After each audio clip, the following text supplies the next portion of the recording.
नहीं मारता है तो तू गुनहगार नहीं हुआ, तो और क्या होगा, तुझे सजा नहीं मिलेगी तो क्या तू माफ कर दिया जाएगा। तेरी बच्चा को दे दिया गया और अब तू रोता चिल्लाता, वही काम हिंदुओं के साथ में हुआ कि तुमने अपना विश्वास महात्मा और भगवान का तोड़ दिया। और इस बाजार में आप कहते हो हाथ फैलाते हो, उससे हाथ फैलाते दिन में जो काम दिया गया था ऐसे हम जो बच्चों की सेवा करते बैठ कर उससे हाथ फैला के ये जन पृथ्वी अग्नि वायु आकाश ये पांचों देवता अपने में कितना जवाहरात, कितना हीरा सोना चांदी फल अनाज छुपा कर रखे हुए हैं। ये ऐसा खजाना अपने दामन में, अपने अंचल में, अपनी झोली में रखे हुए हैं कि अगर तुम इनको खुद कर ले तो ये तुमको क्या चीज है। लेकिन अफसोस है तमाम दुनिया के इंसान आदमियों के लिए कि वो लोगों को जो कवि और महात्माओं ने बताया था कि इस तरह से सारी दुनिया चलेगी और ऐसे तुमको चलना चाहिए, और इसी तरह से तमाम ऊपर से नीचे तक जब तक खुले हुए हैं और जब तक लोग के और परलोक के दोनों तरफ आप इस दरगाह उस दरगाह के जब तक दफ्तरों को नहीं जान सकते हो तब तक आप कैसे अपना काम करोगे। और मैं आपको ये बताना चाहता हूँ कि यह है कलयुग। कलयुग में कलयुग जाएगा और कलयुग में कलयुग आएगा। मुझे तो ये 40 दिन के काफिले में इस पैगाम को सुनाना है। आज 8वां दिन है, 25 दिन और बराबर ये काफिला चलता रहेगा। हरिद्वार से कार्यक्रम करता हुआ पटना के नाते का, पटना से कार्यक्रम करता हुआ 16 नवंबर को जहाँ से निकला वही आकर के प्रवेश हो जाएगा। 40 दिन की इस काफिले की यात्रा है। आप लोगों को ये संदेश देना है कि कलयुग जाएगा और सतयुग आएगा। न तो अभी कलयुग गया न अभी सतयुग आया। इसने भी यही आवाज लगाई थी, राम ने भी यही आवाज लगाई थी, मोहम्मद ने भी लोगों को बताया था, ईसा मसीह ने भी बताया था, बौद्ध और महावीर ने भी बताया था। उन्होंने भी आवाज लगाई और मैं भी वही आवाज जो उनकी किताबों में वही आवाज आपके सामने कि कलयुग में कलयुग जाएगा, कलयुग में सतयुग आएगा। लेकिन कलयुग का जो आपने कर्जा में ब्याज ले दिया है, ये सब ब्याज जो कलयुग का आपने लाल रखा, जब वो कहेगा जाते वक्त में कि मेरा कर्जा मुझे दे दो, तो आप क्या करोगे? क्या कर्जा दे सकते हो? जब वो कर्जा नहीं दोगे तो कलयुग नाराज हो जाएगा और जोर से थप्पड़ मारेगा। इतना बड़ा उसका थप्पड़ होगा कि जब भागते वक्त थप्पड़ जोर से मारेगा तो 20 करोड़ की जमीन पर ले जाएंगे और भगेगा जोर से तो उधर से सतयुग आता होगा तो दोनों में हो जाएगी टक्कर। जो बीच में दब जाएंगे वो टक्कर दूर हो जाएगी। अब आपको चाहिए सहारा, आपको चाहिए मददगार, आपको चाहिए हेल्प करने वाला। तो दिन में काम, बच्चों की सेवा और इबादत में लग जाओ। आप भगवान के भजन आप से लग जाओ और प्रार्थना आप से करने लगो। वकील के साथ पेड़ के पास खड़े हो जाओगे, सुरक्षित खड़े रहोगे, वरना आगे बड़ी भारी तकलीफ आने वाली है।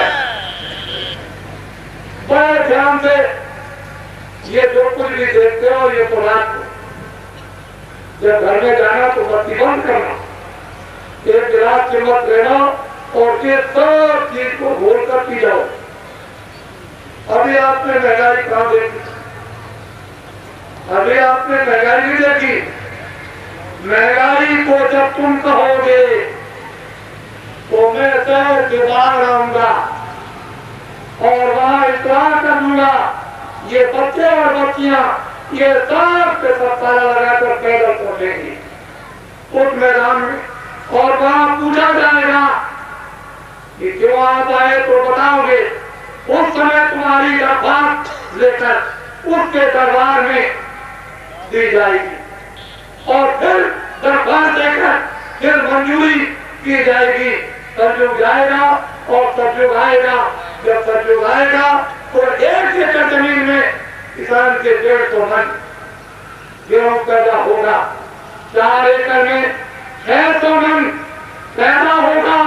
इस फसल में और 600 मन और फसल में साल में 1200 मन किसान के घर में 4 एकड़ में पैदा होगा, साल में 50 मन खाएगा, 1150 मन उसके घर में रखा रहेगा। बोलो दूर के नाम ना लियो, सबको गरीबी दूर हो जाएगी। अरे सबको गरीबी दूर हो जाएगी, हो जाएगी। फिर आप ऐसा क्यों नहीं समझते हो कि सब कुछ हमको मिल सकता है, फकीर और महात्माओं के पास सब दौलत होती है, लेकिन तुम उनसे दूर क्यों हो गए? वो तुमको अपना समझते, तुमने उनको दुश्मन समझा, तुमने उनको गैर समझा, लेकिन उन्होंने आप सबको अपना समझा। जो अपना समझता है उसको डर है, उसको पीड़ा है, उसको चिंता है। और बात वही है जो अपने बच्चों को दुखी नहीं देख सकता, वो डरता है उनके दुख के लिए। फकीर और महात्मा, साधु और संत आपके दुख में वो डरते हैं, हैरान और परेशान होते, लेकिन आपने उनको अपना समझा नहीं समझा। ये तकलीफ का भंडार जो आपके सामने आया वो ये मैं इतनी प्रार्थना आपसे करता हूँ कि मुझे कुछ संदेश आपसे लेने दीजिए, और जब पृथ्वी अग्नि वायु आकाश इनको जरा प्रसन्न कर लेने दीजिए, उसमें आप भी थोड़ा सहयोग दे दीजिए। तो ये क्या काम करेंगे?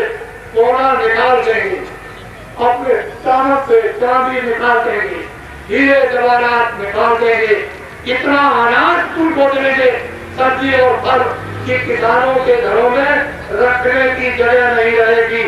बोलिए तत्व देश तुम्हारा सम्मान करेगा कि नहीं? बन जाएगा। इतनी बड़ी बात बोलने की है तो आपसे क्या योगदान मांगते हैं? ये मानते हैं कि कोई दुकान पर आ जाए उसको ये बता दो कि मेरा नाम तुलसीदास, मेरा आश्रम मथुरा में, मैं ये गुरुदेव नाम का प्रचार करता हूँ। वो किसी इंसान और आदमी का नाम न मेरा है और न आपका है, ये उस खुदा का, उस भगवान का और उस गुरु का, सर्वशक्तिमान उस ब्रह्म का है। ये नाम किसी इंसान जानवर का है। वो बता दो कि एक प्रचार करने वाले आए और उन्होंने कहा कि कलयुग जाएगा और सतयुग आएगा, आप सब लोग कानों कानों में बात पहुंचा दो। अगर पहुंच गई देश के लोगों के कानों में तो मैं जल्दी से घोषणा कर दूंगा कि कब से कलयुग जाएगा और कब से सतयुग आएगा। मैं तो इस प्रयास में लगा हूँ, इतना बड़ा परिवर्तन होगा जो तुम्हारे मस्तक में नहीं है, सदा ढूंढ रह जाओगे। हम उन दिनों को याद करते हैं, एक मजदूर को जो 12 घंटे काम करता था, 2 पैसे मजदूरी मिलती थी, 2 पैसे। श्रीमान जी ये दाढ़ी सफेद हो गई, 2 पैसे मजदूरी मिलती थी 2 मेरे सामने, और 12 रुपए का 1 तोला सोना मेरे सामने 5 दिनों तक टिकता रहा। उसके बाद 1 रुपए का 1.5 मन 60 किलो चना बाजार में से खरीद के ले आइए और सिर पर रख करके घर में ले जा सकते। ये जमाना मैंने अपनी आंखों से देखा, मैंने उन बुजुर्गों को देखा, उन किसानों को देखा, उन दुकानदारों को देखा, उन तेज साहूकारों को देखा कि उनके अंदर में कितनी ईमानदारी, कितनी हिम्मत और सेवा थी, कितना मोहब्बत और प्यार था कि कोई भी आदमी प्यासा नहीं जा सकता, भूखा नहीं जा सकता और नंगा नहीं रह सकता। लोग अपने कपड़े उतार देते थे। 1.5 पैसे और 2 पैसे का फर्स्ट क्लास का 1 गज खद्दर का कपड़ा मिलता था। अब दोस्त है, आप हमको क्या धोखा देंगे और हमको क्या सिखाएंगे?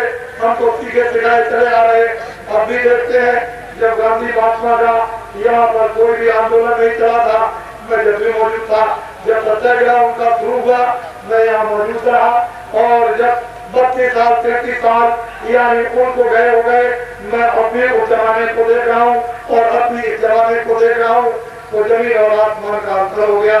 और आप सब के सब मैंने वो जमाना देखा है कि जिले में एक ही अस्पताल होता था और वो भी 2-4 चारपाइयों का, लेकिन वो जमाना देखा कितने तंदुरुस्त हट्टे कट्टे लोग रहते थे, बीमार नहीं पड़ते थे।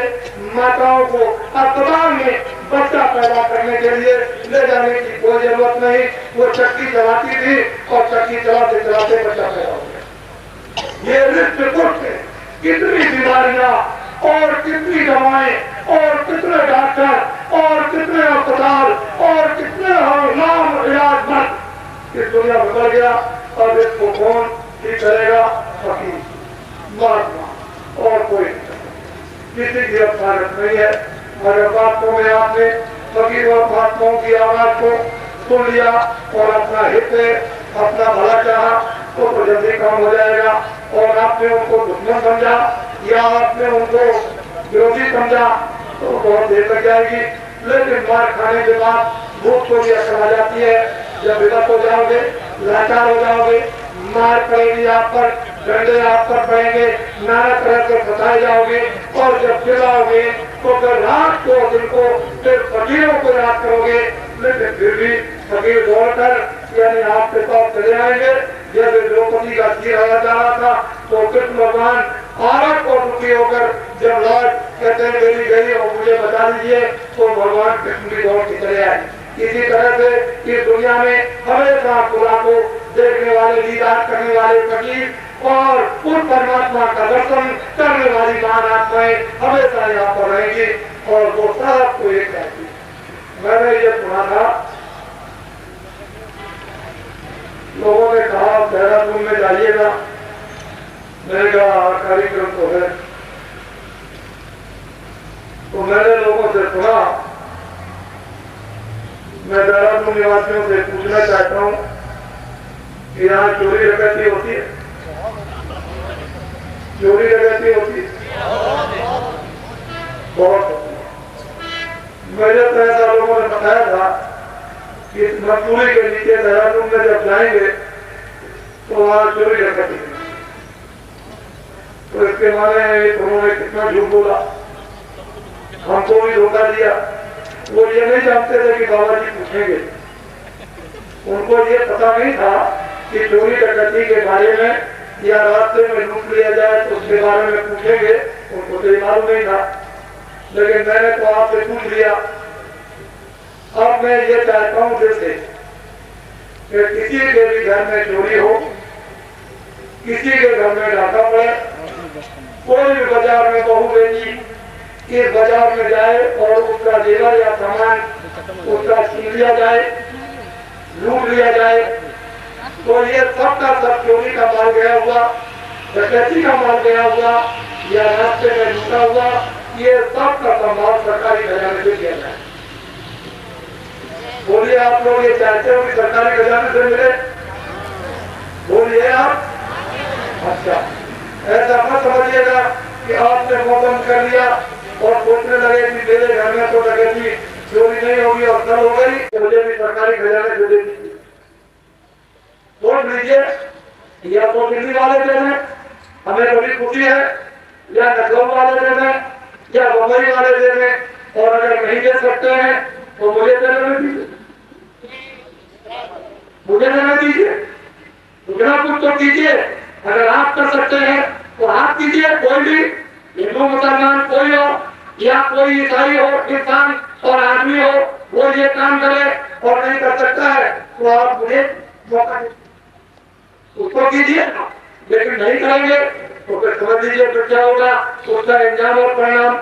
तो जब कलयुग जाएगा और कलयुग आएगा तो उसके उगलेगा, उसका कार्य, उसके आदमी कैसे होंगे, कैसे बनाए जाएंगे, कैसे तैयार किए जाएंगे। नानक जी महाराज ने क्या किया, मोहम्मद साहब ने मुरीदों के साथ क्या किया, क्या बौद्ध ने किया, क्या तुलसीदास और कृष्ण ने किया, क्या राम ने किया, किन लोगों को बनाया, किन लोगों को चढ़ा, किन को तैयार किया, किन की जरूरत पड़ती है परिवर्तन में, भक्त बनाने में, वो ऐसे आदमी कहाँ बने।